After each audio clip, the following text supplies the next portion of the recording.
Each day in Nepal, 4 women die of pregnancy-related causes.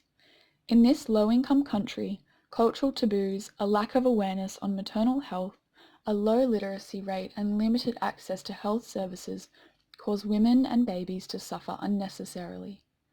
There are many traditional and cultural practices that influence maternity care, including cord cutting, placenta rituals, seclusion, purification, and naming ceremonies. Some may be harmless, but others increase the risk of maternal and neonatal morbidity and mortality.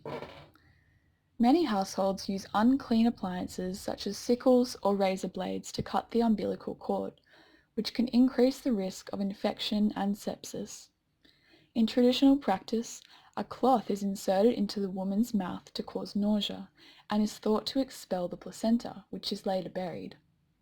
Women are believed to be ritually polluted after childbirth and can be isolated for up to 15 days. Naming and weaning ceremonies are also very important religious practices for Nepalese families. Whilst most mothers in Nepal breastfeed their babies, in the first 2 days after birth they discard the colostrum and stimulate their breasts until their milk comes in. Honey, dirty water, and other substances are given to their babies in the first days, which can be extremely dangerous to newborns. For other traditional reasons, some mothers consume alcohol during their pregnancy, which can adversely affect fetal development. Traditional practices and beliefs offer both barriers and opportunities to health service providers. Midwifery education is the way forward to deliver safe maternity care and can also meet the needs of a country rooted in cultural traditions. There is a huge disparity between the rural and urban areas in both outcomes and healthcare access. Only 25.5% of births in rural areas are attended by a skilled birth attendant, contrast to 93.3% in urban areas. Lack of healthcare education also results in poor access.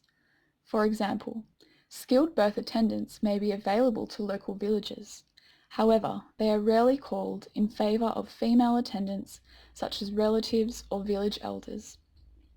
Even then, skilled birth attendants are not midwives, but rather health personnel with 2 months of training on core maternal and newborn skills. Bachelor of Midwifery, the future. Until 2018, Nepal had no professional midwives, but rather skilled birth attendants with 2 months of training. Positively, a curriculum was developed by the Nepal Ministry of Health, the UN Population Fund, WHO, and the German Society for International Cooperation to address the global standards of competency for the midwife. After 6 years of development, a 3-year Bachelor of Midwifery program was initiated in 3 universities with support from the Ministry of Health. Increased work is required to strengthen clinical training sites and also develop a regulatory framework which defines the registration, licensing, retention, supervision, and autonomy of professional midwives. Regardless, the initiation of this professional degree will be instrumental to deploy professional midwives to improve maternal and newborn health.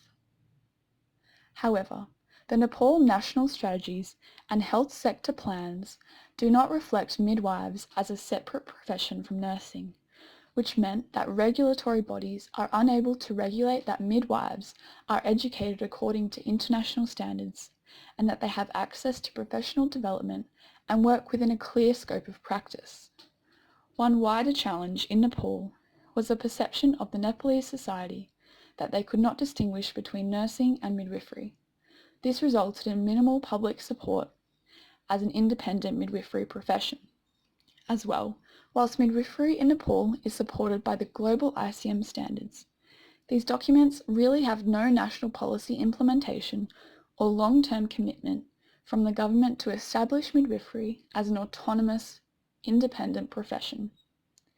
By protecting and strengthening the autonomous profession of midwifery, Nepal can start to make changes to improve the sexual and reproductive health and rights for all women, girls, babies, families, and communities.